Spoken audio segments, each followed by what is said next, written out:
It's in our blood, it's in our bones, orange and brown, yeah, we ride for our own like a dog pack running. We ain't alone, game day comes, get ready for the show. It's our call, it's our bark, it's our song. We stand tall, yeah, we've been here all along. Through it all, the dog pound standing strong. We all dogs, yeah, we all dogs. Welcome to the Dogs Podcast with your hosts, Blake Reniker, Justin Charles, Kenny Mack, and Josh All. We are dogs! Hey, what's up, Browns fans? Welcome back to another episode of the Dogs Podcast. Josh All and Kenny Mack coming to you guys today. Let's go, baby. We have got a fun topic planned for you guys here on this episode. We're going to be talking about training camp battles that we're looking at specifically and that we want to highlight ahead of training camp kicking off here later this month because it's now July. And we're recording this on July 1st. You're probably seeing it a little bit later in the week. But either way, we are into July and the countdown is on to training camp. You know, the Browns came out last week and announced when the players had to report. Rookies have to come in on July 23rd and the veterans and everybody else report on July 28th. And then they also released their training camp dates open to the public if anybody missed that. So real quick, I'll just go through it. So you've got, 9 practices starting on Friday, July 31st, running through Wednesday, August 12th. All practices are at 1:30. Gates open at 12:30. I think the tickets go on sale, they're available on July 15th, Wednesday, July 15th at 10 a.m. And if you're a season ticket holder, you get a 24-hour advance window starting on the 14th. So there you go. Who's coming to training camp? Because we're going to try to be up there. And if we're able to make it to a session or two, we'll make sure to let you guys know. Dude, I'm disappointed. It's my first year, probably in 5 years, I won't be going. It's just my schedule doesn't line up. And the stuff I do with the Browns backers worldwide, we're actually going to go to the Buffalo preseason game this year instead of going to training camp. And so I'm definitely looking forward to that. And I think some of our dogs and our dog pack are going as well. So I'm pumped to see those guys. But a little disappointed I won't be at training camp this year. Yeah, that's a bummer for sure. And you just mentioned the dog pack, so I might as well drop it real quick. Go to jointhedogs.com right now if you guys want to join our dog pack community. Awesome, just fantastic online Browns fan community. And right now, fantasy football registrations are going on. So if you want to play fantasy with us this season, which I highly recommend, it's a ton of fun, those fantasy leagues. Get in now, register for that. And then you can get access to the private Discord channel, hang out with everybody in there. And we're actually going up to the home opener on September 27th against the Panthers. And several of the Dog Pack members are going to join us with the Tuscarawas County Browns backers group to hold the flag for the national anthem and watch that game afterward. It's going to be a really fun day. So really looking forward to that. So get in now, jointhedogs.com, come hang out with everybody. Dude, that sounds like a blast, man. And one thing, you guys, it is the dog days of summer, and it's the dog days of just talking about football. So when you get into that dog pack, there's a ton of things we talk about. Fantasy, or fantasy football, I should say. Meetup, sports cards, smokehouse, like actually barbecuing. Guys take pictures of that stuff. We talk about our beers and a whole bunch of other stuff. So there's much, much more than just football going on there. So give it a try, and I think you'll have a good time. Absolutely. So let's move over here to the topic for today, Kenny. We're talking about these training camp battles, and obviously with the Browns being such a young team and having really large roster turnover heading into this season, I don't know what the percentage is exactly, but like Blake said the other night on the live show, do we have anybody that's been on this offense, at least on the offensive side of the ball, outside of Deshaun Watson, Jerry Jeudy, who's been here for more than 2 seasons? Yeah, that's a tough call, man. Not too many. Many. So the veterans that we do have, we probably should keep and for some kind of consistency. But we definitely need some guys to develop and get on this starting offense, man.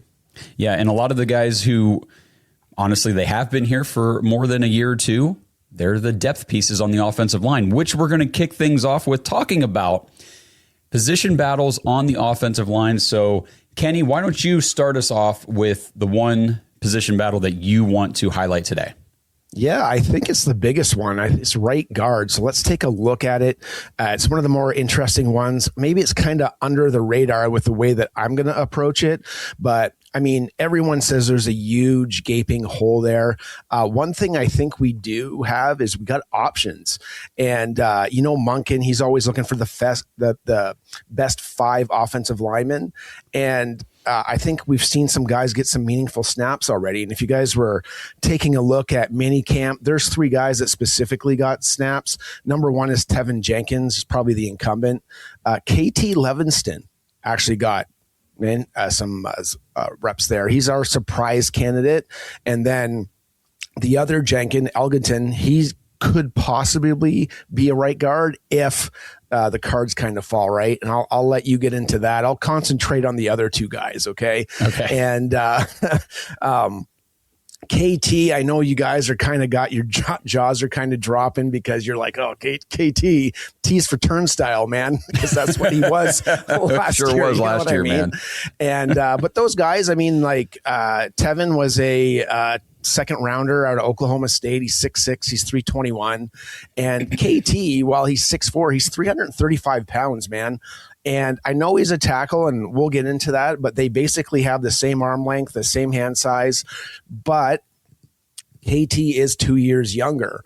And, if you take a look at their draft profile, Tevin Jenkins, he's got violent hands. He's an excellent run blocker, finishes his blocks, NFL caliber athleticism. Overall movement skills are excellent for being 320 pounds.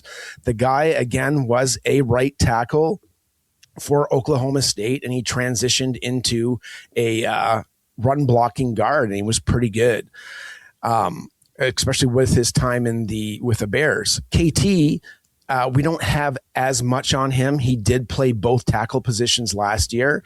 He's got a massive lower body, excellent anchor, long arms, heavy hands. He's got position flexibility because of moving back and forth, so he could be possible swing tackle, but we're going to talk about guard in this instance.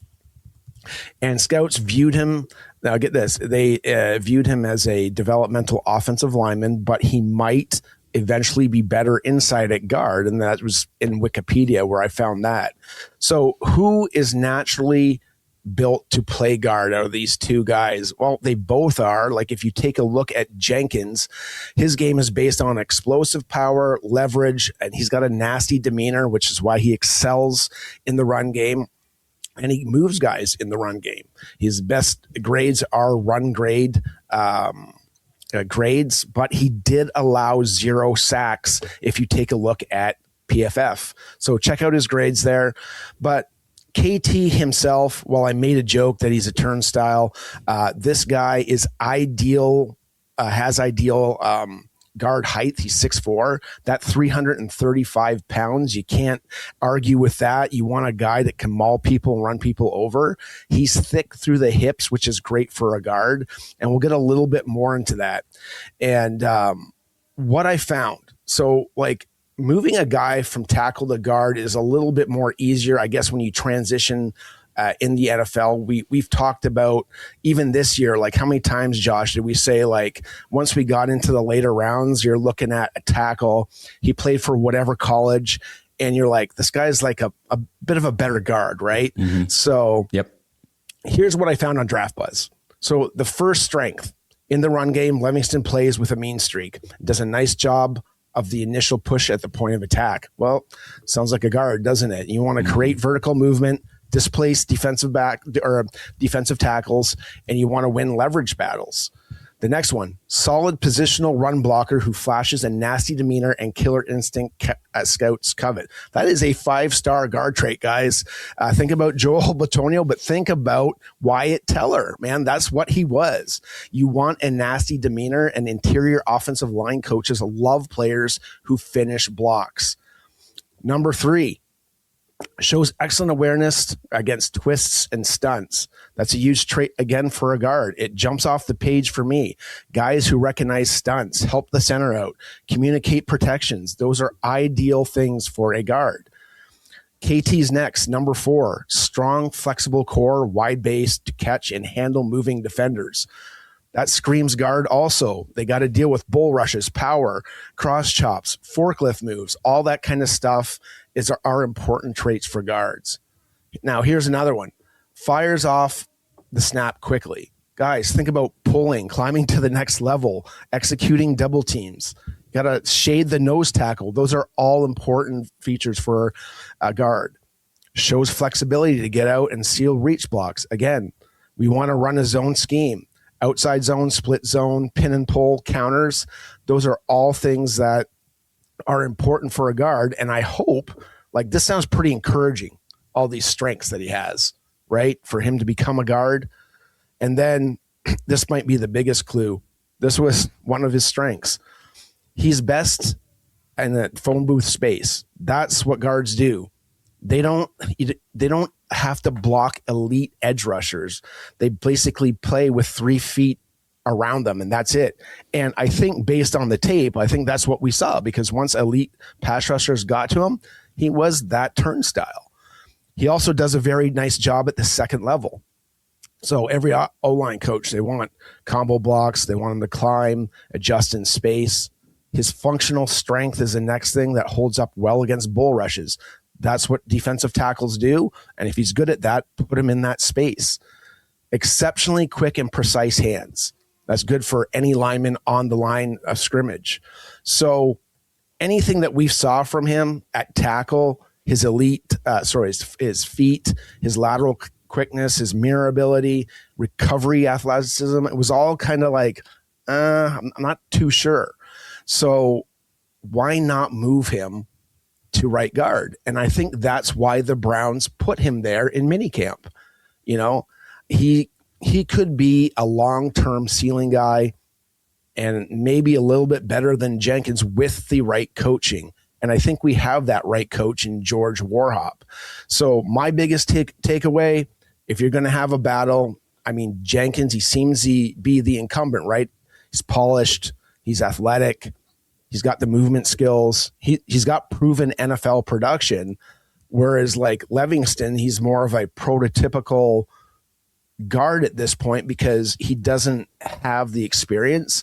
But I think the guy, based on the scouting traits that I gave you, you know, I think he has the ideal traits to play in the interior. He's got the power, he's got the leverage, he's got the anchor awareness, and he succeeds in phone booth space, right? So I think George Warhop, who has a history of making linemen work out, I think this works out for the Browns based on George Warhop being the technician that he is, giving him the right techniques to thrive in that position. Yeah, KT Leviston, we've talked about this a little bit in prior episodes. Jake Burns from Browns Film Breakdown has been on this, I think, since maybe even during the year last year, talking about KT Leviston needs to move inside to guard. He's not cut out for the tackle position. And you laid out perfectly why he would be better fit for a guard spot than a tackle. And, you know, from what Jake has seen on film from KT Leviston, he feels confident that the guy can play guard. Like, it's not going to be the same story that we saw with him on the outside at tackle, which was, like you said, turnstile. It was terrible. Yeah. So yeah, this position battle is going to be very interesting to watch. I mean, the Browns flipped a 2028 7th round pick last year before the season to the Rams after that preseason game, the third preseason game, if you guys remember, to get KT Leviston after what they saw from him during that game. Said, well, we'll take a flyer on this guy. Well, lo and behold, he ends up being our freaking starter most of the season due to injuries and everything else that we always seem to have. So yeah, depth on this line and versatility, flexibility, it's going to be very important. Yeah, absolutely, man. I'm not gonna, tell Jake Burns he's wrong, and I obviously agree with him. He's got some great points, and I also do see that where he is. He just needs the experience. So, I mean, when I'm looking at training camp, I'm gonna be looking at like, who's he going against? Is it Mason Graham all the time? How's his double team work? Is he in there and is he pulling? What is he in the goal line situations? He's a big dude, So let's see what this guy can accomplish over the next couple of weeks, and let's see what shakes out with the Browns' offensive line. This episode is sponsored by Dash Dog Food. Browns fans, Butcher Box for Pets has rebranded to Dash Dog Food. Same great products, same great company, just a new name, a new brand, but with that comes an even better deal for you guys. Now you can get 60% off your first subscription order of the premium slow cooked nutrition dog food or the premium fresh dog food. Just go to dashdogfood.com/dogs, DAWGS, and use promo code DOGS. As you guys know, we're the dogs, but let's not kid ourselves. The most important dogs in our lives are, well, our dogs. And they're not just pets, like I said, they're part of the family. So the question is, what are you actually feeding them? At Dash Dog Food, they believe in real ingredients. Their pet foods have been developed and certified by vet nutritionists to contain 0 artificial flavors or preservatives. You get protein-packed formula that includes pre- and postbiotics to support your dog's vitality and their digestion. And speaking of the benefits of Dash Dog Food, Dash delivers their high-quality food right to your door. So just choose the delivery schedule you need for your dog, and you can change, modify, or pause your plan at any time. So try it out today. Your dog will love you for upgrading their meal times. dashdogfood.com/dogs and use promo code DOGS to get 60, not 50, but now 60% off your first subscription order of the premium slow cooked nutrition fresh dog food or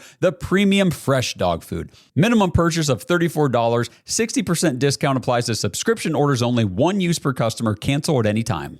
This episode is sponsored by Trollco. Browns fans, there's a phrase that has been used around the blue-collar world forever. Dirty hands, clean money. The idea that you show up, you put in the work, and you build your ideal life because of it. Sound familiar? That is Browns country. And Trollco is a clothing brand built around that very belief.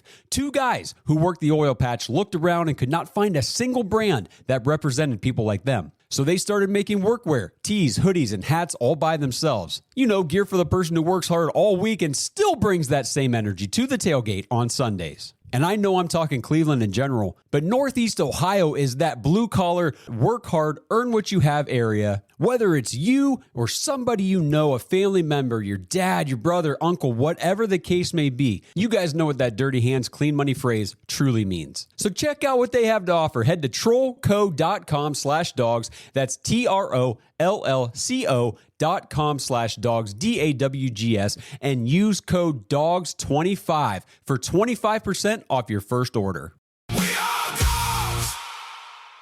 Absolutely. And that kicks right over into the position battle I want to highlight first. And that is obviously the center position. All of this revolves around the one name that you threw out there a little bit ago, and that's Elgton Jenkins, the free agent we signed from Green Bay last year. Yep. Jenkins is very versatile. He's spent time at left tackle for the Packers, left guard, I believe, center. Yep. So the whole thing is, Todd Monken has said, we got 4 of the 5 starters figured out. Obviously, you've got Spencer Fano at left tackle, Zion Johnson, most likely left guard, and then Titus Howard as your right tackle. Elgton Jenkins is your 4th starter, but we don't know where. Center, right guard, it's all going to hinge on these position battles. So Kenny just laid out the right guard position battle. Now let's talk about center. And just like right guard, this one is very important as well because the center position, you're responsible for setting protections, making line calls, and not to mention whoever's there is going to be anchoring an entirely rebuilt offensive line that's never played together before. A lot of pressure, a lot of responsibility on this position. You got to handle powerful interior defensive linemen. You got to reach linebackers in the run game. Really, you got to avoid a lot of mental mistakes at the center spot. One missed assignment at center could ruin an entire play. So I think for most people, Elgton Jenkins seems to be penciled in as your starting center. I think that's what a lot of people assume is going to happen. But if one of these other 2 guys here that I'm going to talk about can prove that they're capable of starting at that spot, then Elgton Jenkins becomes pretty much your auto start at right guard because he's better than both the guys that you detailed fighting for that spot, Tevin Jenkins and KT Leviston. So, or I guess even left guard if they would decide to move Zion Johnson over to right guard, but I haven't seen any indication that they're thinking about doing that. I don't believe they've practiced him at right guard at all, but maybe I've missed something. But either way, these 2 guys are going to factor into this decision. And the first one, let's start with the veteran, Luke Whippler, former 6th-round pick out of Ohio State back in 2023. So Luke Whippler has things working in his favor in this position battle. One of them is He's got experience at the NFL level. This is going to be his 4th season. It's the final year on his rookie deal with the Browns. So he could have that extra motivation this year to go out and earn that next payday. We see that all the time from guys on their final season on their contract. Now, it's his 4th season of preparation. It's his 3rd of full prep with the team. So again, he's been here, done that type of thing. He already understands the terminology, communication responsibilities of the center position at the NFL. He's already been in the NFL weight room for multiple seasons, added more functional strength since he entered out of college. And he's been practicing against NFL defensive tackle every day for years, at least when he's healthy, which goes right into my things working against Luke Whippler in this battle. Even though he spent more time in the NFL, he's been hampered by injuries every season. That has cost him valuable developmental time and key opportunities during this rookie contract. He started the week finale, if you guys remember, back in 2023 as a rookie in week 18 against the Bengals. Held his own, did pretty well, but that's all we've ever really seen. He broke his ankle in the preseason the following summer, so he missed all of 2024 on IR. He was healthy all of last season in 2025 until the finale against, again, the Bengals. Got carted off with a knee injury. So he's been recovering from that knee injury this entire offseason, and I think he missed a good bit of OTAs to begin with, but then we got the reports that he was on the field, I think maybe the last week or two of the spring program. But who's he battling against for this spot? And that's Parker Brailsford, rookie out of Alabama. Browns took him in the 5th round. I think Parker Brailsford has the higher upside of these two. He's entered the NFL as one of the most technically refined centers in college football. Everybody during the pre-draft process loved his development and who he was as a center ready to go into the pros out of college. He's been frequently praised for diagnosing fronts, identifying blitzes, a very strong processor at the position, and from OTAs and minicamp, he's already getting first-team reps. So that's important to note here. The Browns gave him some meaningful opportunities during the OTAs and minicamp, which says they're serious about seeing if he can step in and handle that job as a rookie. So I think he's got a little bit of a leg up over the veteran Whippler. Now, against Brailsford, like I said, still rookie, still learning, making the adjustment, the transition from college to NFL, which we know is not the same game. So he's got a lot of learning curve to conquer here. He's got to continue to build up his NFL strength to go against these big pro defensive tackles. And he has not handled or had to deal with the complexity of NFL defensive schemes, disguises, fronts, all that kind of stuff. But he definitely has the athleticism edge over Luke Whippler. And I think Brailsford could be a guy that surprises us and takes the reins of a starting spot for this line. And like I said, that would move Elgton Jenkins over to right guard. But even if he doesn't, I think that Brailsford takes at least the backup center spot. But how do you feel about center and those two guys?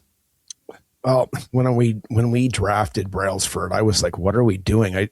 I basically just took a look at his measurables. I'm like, man, he's small. Like, are we trying to make him a fullback? Like, I didn't get it. And then just reading through different scouting analyses, somebody basically said and compared him to Jason Kelce, and it was the size specifically. And I was like, well, I mean, I compared their draft profiles and I was like, you know what, maybe there's something. And then as I did more reading on this guy, I just discarded the fact that he was a smaller center. Man, holding up in the SEC for as long as he did and getting those meaningful snaps there, I think says a lot about him as a rookie coming into the Browns. And just because you're smaller, technique goes a long way. You have a guy in George Warhop that is a technician teacher. He teaches you how to play offensive line. And I think that's going to be vital. The other thing is when you get into centers, we do know that there is a success rate that they do get drafted lower, and there's a higher success rate that they pan out in the NFL. The other thing is you have a center that's as athletic as he is and he can pull, that goes huge in zone schemes. That is huge. And that's something that really took away from all the reading I did up on this guy. Yeah. And I mean, speaking of the size, I know people were comparing him and being a more undersized center, comparing him to Tyler Linderbaum, who that's the other one. Todd Monken and George Warhop. They have the experience, obviously, coaching up that guy to being a Pro Bowler and the highest paid center now or whatever in NFL history. So I'm not saying that he will be either of those guys, but I'm also not saying he can't be. So I think it's a very cool opportunity that we get to watch play out here over the summer. Yeah, I mean, and those are great comparisons, especially when you have coaches that have seen these attributes that maybe aren't as appealing to us as fans work out in the NFL. And then hopefully they can make that translate in his own way, in Brailsford's own way, into the NFL. Definitely know that they can call a scheme that'll take advantage of what he has. Yes. So that kind of wraps up everything with the O-line. I guess one last quick note. Obviously, you're going to have a position battle between DeJuan Jones, kind of in the same light as Luke Whippler, going into his fourth and final season on his rookie deal. Same draft class, same school, Ohio State. Same story, dealt with injuries, except DeJuan Jones has actually had more opportunity starting on the line over the years than Whippler has had, but can't stay healthy. Didn't hold up super well on the left side of the line, and he'll be battling for the backup swing tackle spot alongside Austin Barber, another rookie, the third rounder that the Browns traded up for out of Florida. So that's another one. I don't have notes or anything. Just wanted to make sure I threw that out there and talk about those guys. I think it's interesting we talk about guard in these position battles. Not once did we mention former third-round pick Zach Zinter. No. I just don't think he has it. But I'm glad you pointed out those swing tackles, because we do have Barber, we do have DeJuan Jones. That was one of the other reasons why I'm like, well, we invested capital, regardless if it's seventh and low in anybody's opinion. So we invested something into KT. He's got to go somewhere. And then if Jake Burns is clamoring to get him at guard, I noticed that he should be a guard. That's maybe where he'll be. Yeah. So let's kick it over now. You've got a second position battle you wanted to highlight. Why don't you break that one down for us? Yeah, it's running back, guys. And it's not that we know the incumbents, right? It's Quinshon Judkins. He looks great in training camp. Yes, we have Dalen Sampson. I think he's going to have a better time with Moncton as it calling the plays. But what's going to happen after that? I've been a big guy for Rocket Sanders, Raheem Sanders. And I will tell you, he's probably the most highly regarded out of the rest of the guys. However, I keep hearing things about Amani Marshall. I don't know, do you hear much about him? Yeah, and I like Amani Marshall. I think that he's got a nice skill set. I'll let you go through your notes and everything, but I will say I know last year during training camp and everything, he popped off the tape and had something, and preseason looked kind of nice, and then he ends up on the practice squad. We kind of see this from running backs. It was the guy, the kid we interviewed a couple years ago, Aiden Robbins.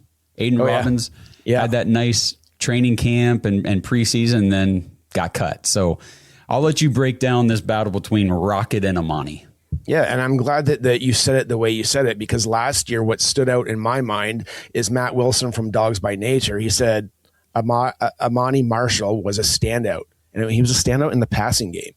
He's been great catching the ball out of the backfield, but he's great catching the ball on a whole bunch of route combos, right? That actually eventually got picked up by Sports Illustrated. And now I'm kind of hearing the same thing between CBD and some of the local beat reporters. So Raheem Sanders, I think he does enter as the favorite, but Marshall has a skill set maybe to make it a closer competition. And when I get into this, you'll kind of see how the skill sets are kind of different, right? So they're kind of almost the same guy. They're about 6 feet. They're about 225, 235.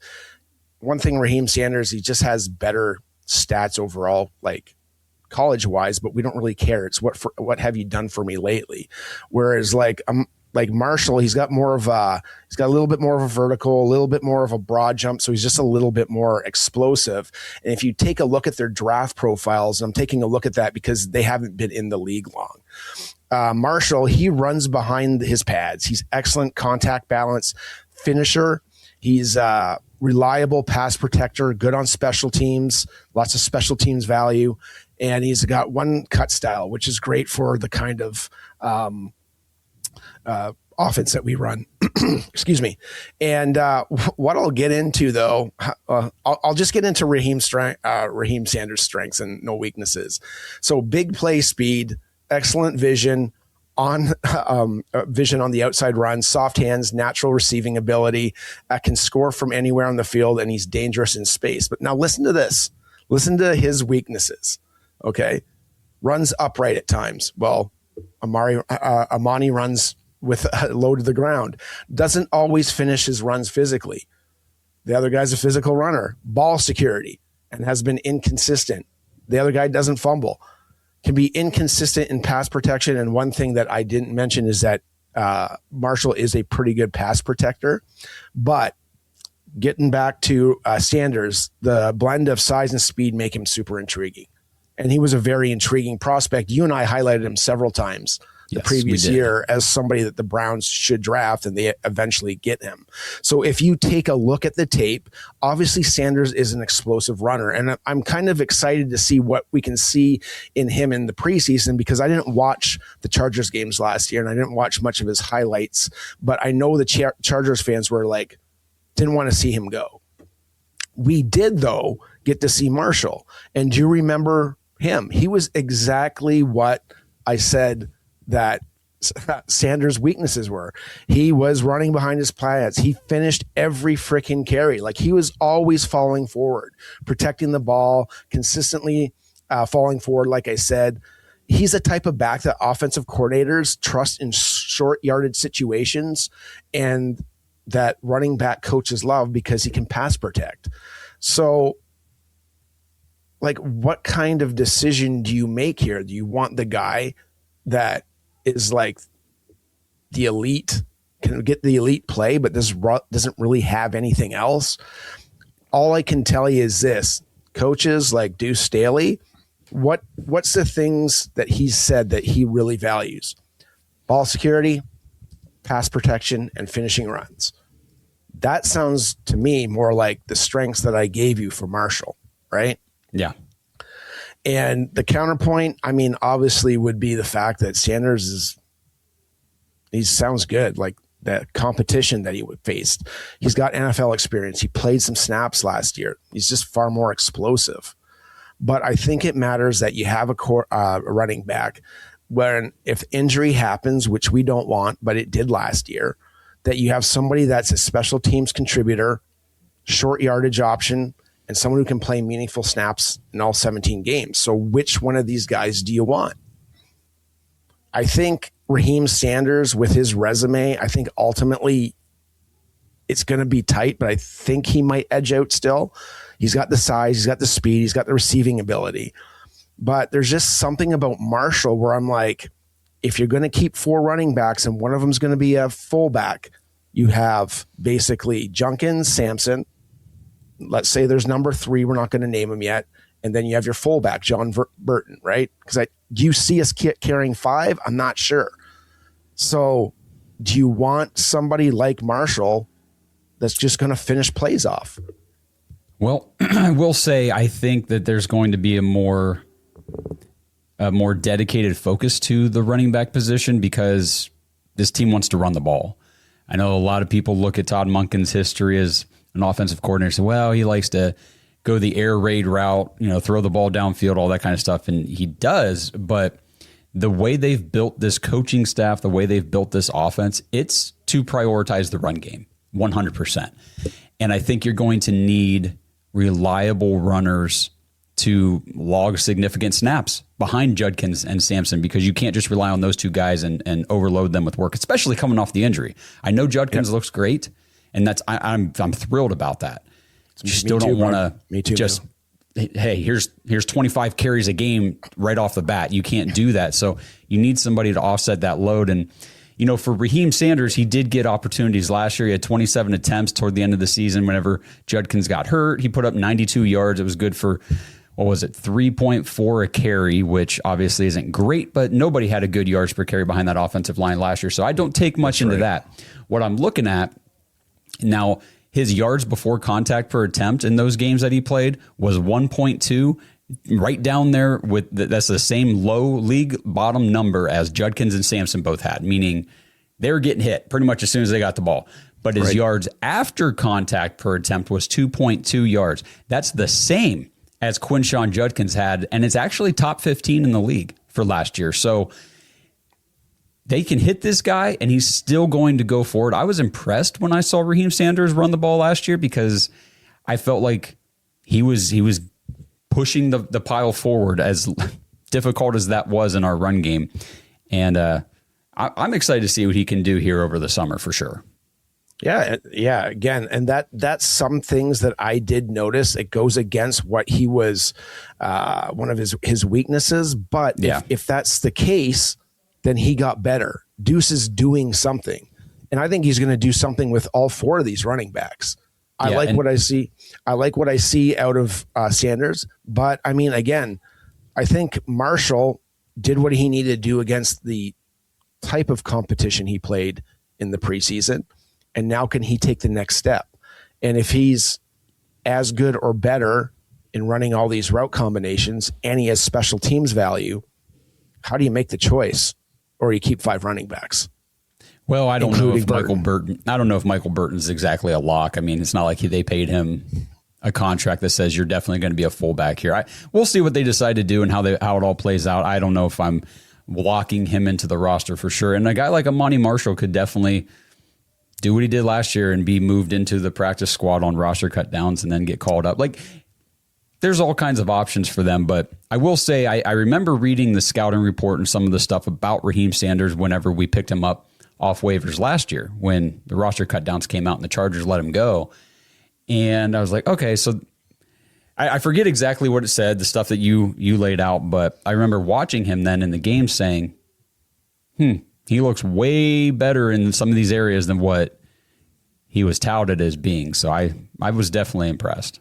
Yeah, and it's a good point you brought up. Like, I'm just assuming that we're going to carry a fullback and keep that as a position based on, the constantly hearing Moncton say he wants to be good in the goal line. So we need a fullback. But maybe it's Aiden Hutchinson. Maybe it's, I think Winston Reed played fullback for us for a bit too, right? Maybe it's one of the tight ends. Maybe it's Carson Jack Ryan. Stoll. We're going to talk about these guys here in a minute. So there's other options for so I know they signed Michael Burton, and that's probably just to give us more options to sort between whenever the final decisions come down. Yeah, exactly. But all right, well, guys, let us know what you think so far about these position battles and how you think it's going to shake out between some of these guys. The last one that I really want to go into detail about here is another backup position. It's going to be backup tight end. And maybe backup's the wrong word. It's more like tight end 2 or tight end, I don't know, adjacent, because you got Harold Fannin Jr. Obviously, when you look at a depth chart and you have to make a list, he's going to be tight end 1. But he's not your traditional tight end type of player. He's more of he's like weapon 1. Yes, weapon 1. I like that. I like that description a lot because you can put him out wide, you can put him in the slot, you can motion him around the formation, you can put him in the backfield, inline, whatever you want to do, he can do it. And we have got to find more tight end options who can play inline, handle blocking duties, but still be, weapons in the passing game. And I think the collection of backup potential players that we have right now present good options in some of those areas, but nobody's really great in everything. So we'll just break it down real quick. So number 1 on my list here is Joe Royer, the rookie out of Cincinnati, 5th round pick the Browns took this year. Or was he 6th round pick? Now I can't remember. Either way. No, I think he was 5th. Yeah, 5th. He, of the guys that I'm going to talk about, he's the most accomplished receiver of this group. He's been touted. He's got the natural hands, the large catch radius. He's a big freaking dude. He was a former Ohio State recruit. If you guys remember my breakdown on him, he went to Cincinnati, ended up breaking Travis Kelce's single season tight end reception record at Cincinnati with 50 catches in 2024. He's really good at finding the soft spots in zone coverage, gives the offense another legitimate receiving threat if Harold Fannin needs a breather or he's hurt or they just want to run 2 tight ends on a route and have them both out there making things happen. Joe Royer is probably your best bet. Now, he is still developing as an inline blocker. He's got to work on that. There is development to be had there. He's got to prove that he can hold up against these bigger, faster, stronger NFL edge defenders. And he's going to have to contribute on special teams if he wants to really lock down that roster spot. Now, competing with him, you got another rookie. This was the final guy we took in the 7th round this past draft, Carson Ryan. Now, he is the most well-rounded skill set of this group, most likely. He's a very physical blocker. He's got the athleticism that he can contribute as a receiver, and he's versatile enough to line up attached like on the line, in the backfield, in the slot. So he's a little bit more flexible where you can run him. So he would probably be your better fullback option, Kenny, if you wanted to keep him and utilize him in multiple spots. And concerns about him, he definitely does not have Joe Royer's receiving upside. So he's not going to be as much of a pass game threat as Royer is. And another guy we're going to talk about here in a minute, he doesn't have the NFL experience of a guy like Jack Stoll or Blake Whiteheart. And he's going to have to really show his consistency and improvement during camp. So I just mentioned Jack Stoll. We signed him as a free agent. Again, it's like a 1-year minimum contract type thing, so he can easily be let go if he doesn't pan out during camp. But he's got the most NFL experience out of anybody on this group. Great blocker. This is where he excels. So if you want somebody who can just stay on the field and block for you, it's probably Jack Stoll. He's reliable, very reliable in the pass protection game. He's got obviously the experience, so he understands NFL defensives and the assignments that he's been given. And he's a trusted veteran, doesn't make a whole lot of mental mistakes, but again, very limited receiving production. I don't have the stats pulled up, but I know it's like hardly anything throughout his NFL career. Yeah. Doesn't have a whole lot to offer as far as like an offensive ceiling as a weapon. And I don't know. I don't know how that's going to bode for him. He's a rollout to the flats guy, basically. So that's kind of what I get from him. Roll out to the flats and then probably don't even throw it to him. But yeah. So then there's a fourth guy here that we're going to talk about. It's Blake Whiteheart. Obviously, has been here the last couple seasons, coming on and off the practice squad, things like that. Like Stoll, he's got NFL experience more so than the rookies. Obviously, he's got good size for tight end, good athleticism, reliable hands. We've seen him do it at times. Yep. He's shown flashes in the receiving game. There's never been anything real consistent about him. He's kind of just been a guy that goes out there and can make something happen here and there.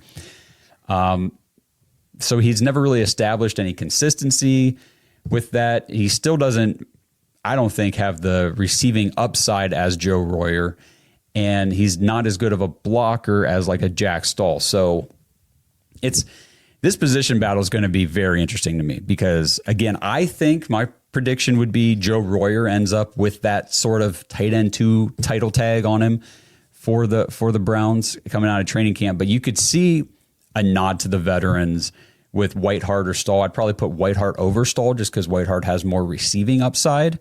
I don't think the Browns want to just lock into a blocking only type of player who doesn't really offer you much else, because when he's on the field, you don't worry about him as a defensive, coverage person. You're like, well, I'm not worried about Jack Stoll coming out here and making a play. So they're obviously running the ball or blocking over here. And then Carson Ryan to me he's kind of the wild card, man. I could see he's a 7th round pick, minimal investment in him. Those guys typically don't make rosters very often anyhow. He could be part of roster cut downs, gets moved into the practice squad. Yeah. But the Browns also felt like he was good enough they wanted to use that pick on him rather than wait until free agency opened up and try to battle with everybody to sign him as a UDFA. So maybe there is interest in him from other teams. We'll see how it goes, but I like the guys in this battle. I mean, we're not talking about elite players or anything like that, obviously, but I think there are some good players here that could come out and emerge for the Browns. Well, I mean, you take a look at Schweitzer. He's our offensive coordinator, and clearly he was with the Ravens for the last couple of years. He had Likely, he had Andrews, and who's the other? Charlie Kohler. Charlie Kohler. So who's going to do what in what role with those guys?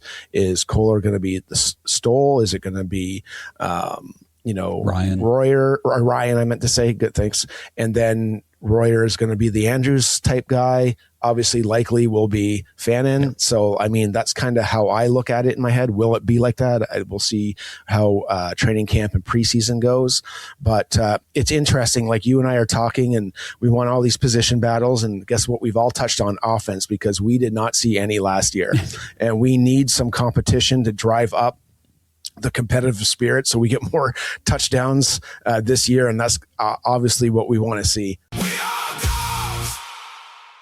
This episode is sponsored by Kozar Wellness. That's right, Browns fans. Browns QB1 Bernie Kosar wants you guys to shop Kozar. Go to shopkozar.com right now and use code DAWGS, DAWGS, to get 10% off your order. If you're not familiar with Bernie Kosar's wellness product line, go check it out, shopkozar.com. Again, performance-focused wellness that's inspired by NFL legend Bernie Kosar, and it's built for discipline, energy, focus, and recovery. Wellness supplements, inhalers, alkaline water, and then go check the website right now because they've got a limited drop of autographed signed Bernie Kosar bobbleheads and limited autographed Bernie Kosar prints that you guys can buy. They've got Kosar wellness mugs. Just go check out the website and support Bernie Kosar and his mission to help others feel better, think clearer, and live longer with real restorative nutrition rooted in resilience. And who doesn't love Bernie freaking Kosar, guys? Go to shopkozar.com, check out everything he has going on at the website, and make sure you guys use promo code DAWGS, DAWGS, when you check out to get 10% off your entire order.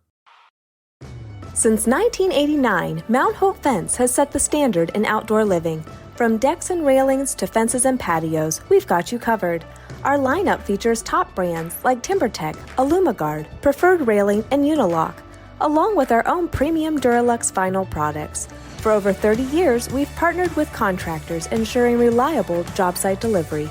Discover quality and excellence in all things outdoors with Mount Hope Fence.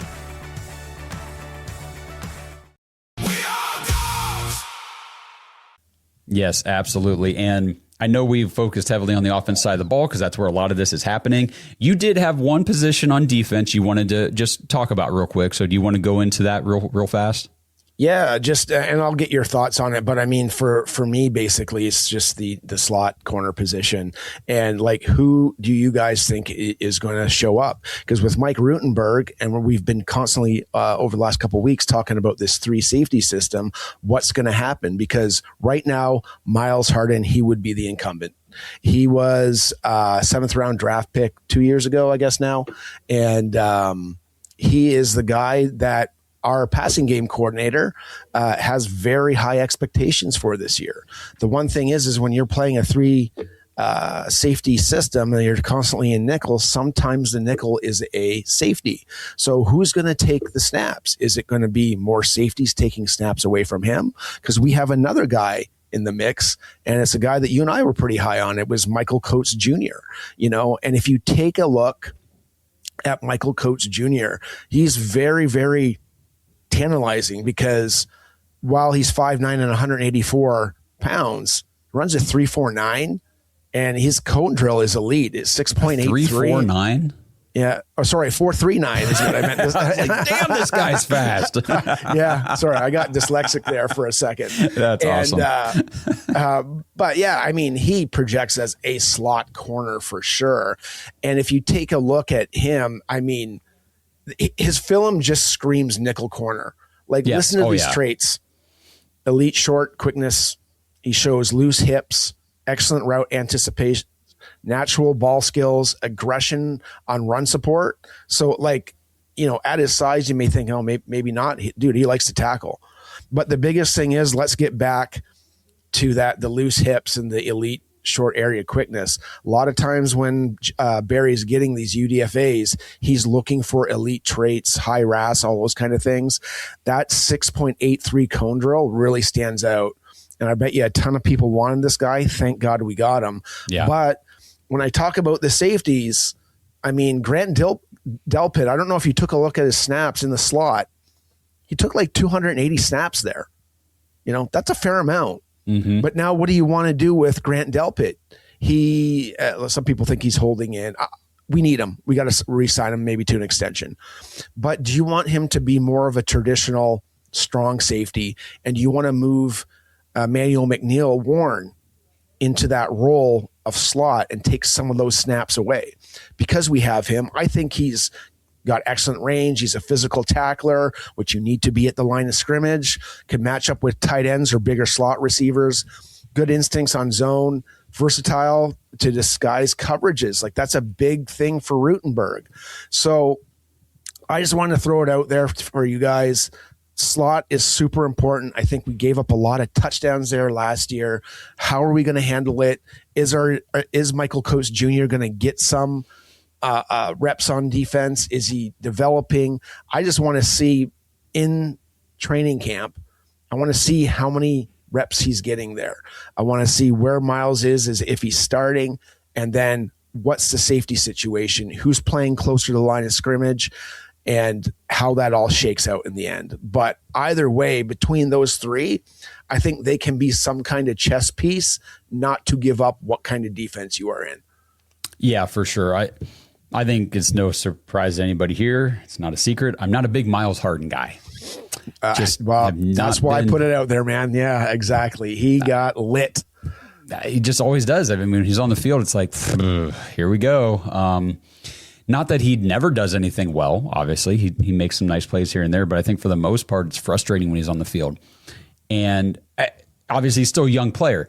Could he still continue to grow, develop? And I mean, we saw Ronnie Hickman took a major step forward last year in his 100%. Third season. So I think Harden, this is either year 3 or 4. I can't remember, like you said, but yeah, there's still potential there. But I am way more interested in the young guys, Michael Coates Jr. and the other guy out of Delaware, Nate Evans, the other UDFA there. So I think both these guys were making plays in minicamp. Obviously, you didn't have starters there, Denzel Ward, and not everybody's there during the spring. Everybody will be there during the summer. So it's going to be, right. Once training camp starts, that's where storylines and headlines and things are worth paying more attention to, for sure, than it is in the spring. But I'm glad you brought up Hickman too. Like, I didn't put him in that slot conversation because he's more of a free safety. He's a free safety. Yeah. People were wondering, he doesn't, if you check out his stats, his snaps, I meant to say, he does not play near the line at scrimmage or slot. No, he'll come into the box at times, but he is most primarily a free safety. So I think Delpit is your really flexible guy. He can kind of do it all. He can play whatever safety spot you need him to play and do it at a high level. By the way, I do think there is an extension coming for Grant Delpit. I think we'll probably get it. 100%. I wouldn't be surprised, honestly, if we get it before July 28th when he has to report with the other veterans. Yeah. That there's been an extension worked out, and I think it'll definitely happen before the season. But then you got the rookie, EMW, and we really don't know exactly how the Browns want to use him. I just know that he's I'm excited for him, man. I'm excited for this safety crew. Yeah, I'm excited to see how the secondary shakes out. I'm looking forward to get one more veteran in there. I think each unit on the defense needs a veteran. We need to get probably a defensive end, maybe, or a defensive tackle veteran. We need to get a safety. I think we need another safety. If one of the three get injured, we need someone that can play. Another piece for the defensive backfield as well in the corner. I agree. I know you and I have both been, hey, look at the depth on this defense. It ain't great. Yeah. That's true. Yeah. So those are the position battles we really wanted to highlight here real quick for you guys on this episode. The last one, obviously, quarterback is the most talked about, the biggest deal as far as a position battle goes for the Browns this year. We've hit the quarterback competition a ton on the show. We talked about the other night on the live episode. I think we were all in agreement on how it should shake out. But Kenny, if you had to make a prediction right now on how it's going to shake out, what would it be? Well, I would go Shedeur Sanders. Like, if I'm putting my GM cap on, I'm looking to get out of the Deshaun Watson mess financially, and I'm putting everything out there for Sanders. I think he's trending up, though. I don't think Deshaun Watson, and this is kind of recapping last night, I don't think Deshaun Watson is trending. He's not trending up, that's for sure. If anything, he's stagnant or going down. So I get why people see it, because he's got the Pro Bowls, he's got the pedigree, but that was 5 years ago. The reality is just he's not going anywhere right now. Where Sanders, while he performed well up through Jacksonville State into Colorado, those stats don't really matter. But the one thing I think you can take if you look at his tape is he's an advanced decision maker. He's got high football IQ. He constantly improves based on what happens the game before. And, he's a rookie, so he's just every day is a rediscovery day for him at this point. He's still developing, and that's where the ascension comes from. Now, if you take a look at the tape, I just haven't seen anything from Deshaun Watson in the last 4 years. Anything that's changed, and it's constantly like it was Ken Dorsey's fault. It was Kevin Stefanski's fault. Like it's always, now it's going to be a new thing because Moncton's here. So maybe he's got a better chance. I don't see it based on the history. That's it. So what the coaches are saying, I mean, at this point, if I hear Moncton say that nobody's separating and, Serdor's only got 7 games under his belt and this guy's got like 64 or whatever he has, it's a big problem for Watson, So I'm going to go ahead with Shedeur. I just think the upside's bigger and I want to see what he can do behind a line that's stable and better weapons. Yeah, I think a lot of people are looking at things the wrong way when they say, well, if Shedeur can't beat out Watson, then he must not be very good. You guys people who say that, you're looking at it the wrong way. Like you just said, Shedeur is a second-year guy who only has 7 starts under his belt. Deshaun Watson is being paid $230 freaking million to play quarterback for us, to start, to not have to have a quarterback competition ever while he's on the team. And yet doesn't have the job. So I think that speaks more to the progress of Shedeur Sanders and what the team believes he can be than it does the other way around. So that's how we need to be looking at it. And I agree with you. If I had to predict right now, I know Justin said the other night he would drop over dead if Shedeur wasn't named the starter. I don't know if I'm willing to go that far because, again, this still is the Browns, and we've seen decisions they've made in the past as an organization. But if I had to make a prediction, Shedeur Sanders will win the job. He'll be QB1. Deshaun Watson obviously will be QB2. He'll be your backup guy. You can't get rid of him. You can't trade him. You can't drop. You can't do anything. So he's going to be there. And then I think QB3, it's going to be Taylon Green. I think that I would predict Dylan Gabriel as part of your roster cut down because you have a better chance of him sliding through waivers to come onto the practice squad than you do Taylon Green. Somebody will pick him up. Yeah, so. I 100% agree with you. And everything you're saying just points towards the culture shift that's happening right now. There is a youth movement. I think Taylon Green and Shedeur Sanders definitely part of that youth movement. And with the reps that Shedeur got last year, let's see what he has. If it doesn't work out, it doesn't work out. And then we're on to next year in another quarterback situation. Yeah. But I'm not ready to look at 2027 yet because 2026 hasn't even started. And we have a guy on the team that I saw some flashes last year. I'm ready to see what else we can do. And if, like you said, if it doesn't work out, it doesn't work out. But the one way to guarantee it doesn't work out is to not give him a chance. Yeah, that's 100% correct. Yeah, for sure. Tell you right now, I know a lot of people were in the chat the other night saying, well, what about this Deshaun? They're going to re-sign him if he plays well.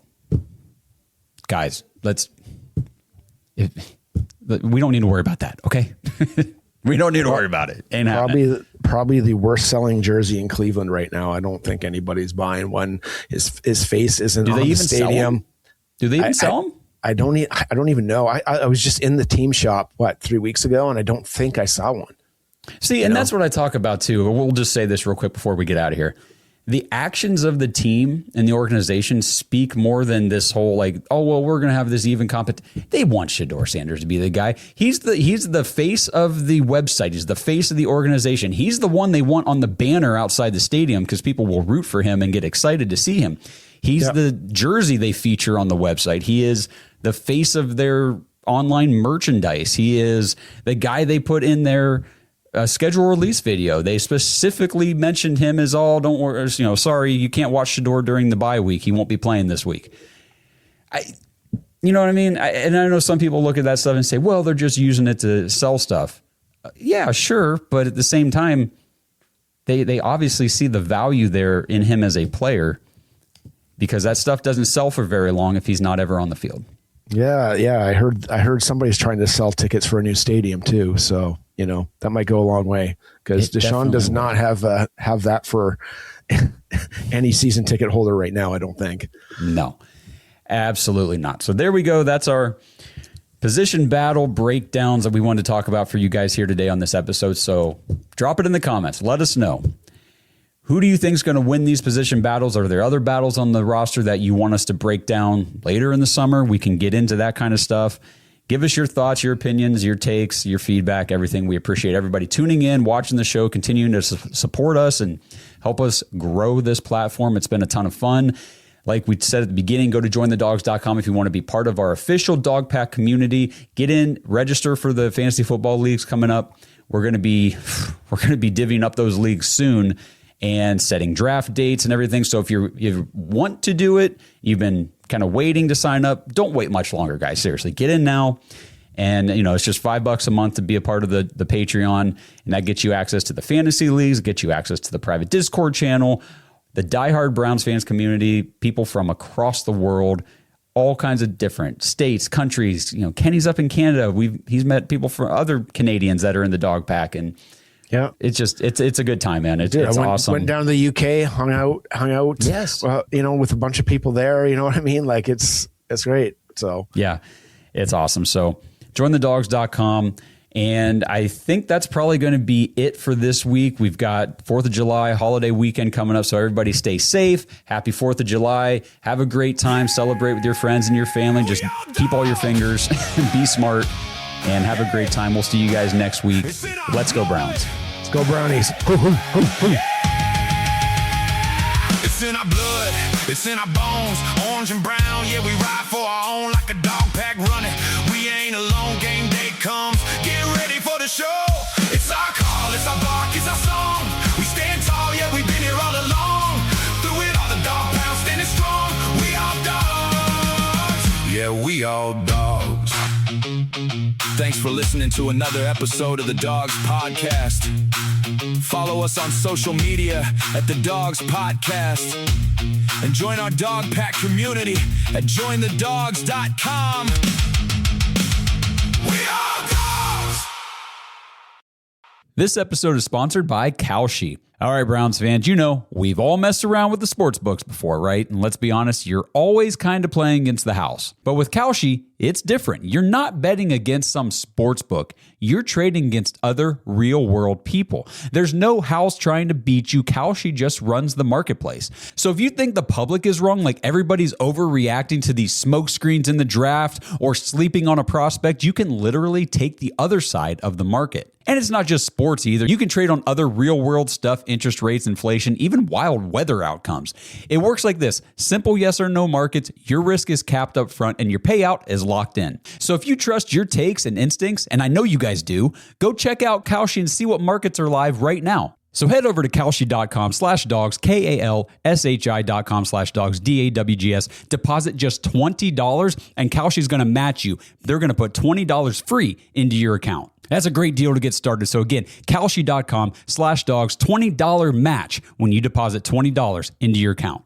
We have the tech to get food delivered in 15 minutes, but we all have horror stories about buying tickets. The Game Time app gives fans the advantage. Get amazing tickets in just a few taps. Fees are included, so what you see is what you pay. And the Game Time guarantee means authentic tickets at the best price every time. Take the guesswork out of buying tickets to concerts, sports, comedy, and more with Game Time. Download the Game Time app and create an account for $20 off your first purchase. Terms apply.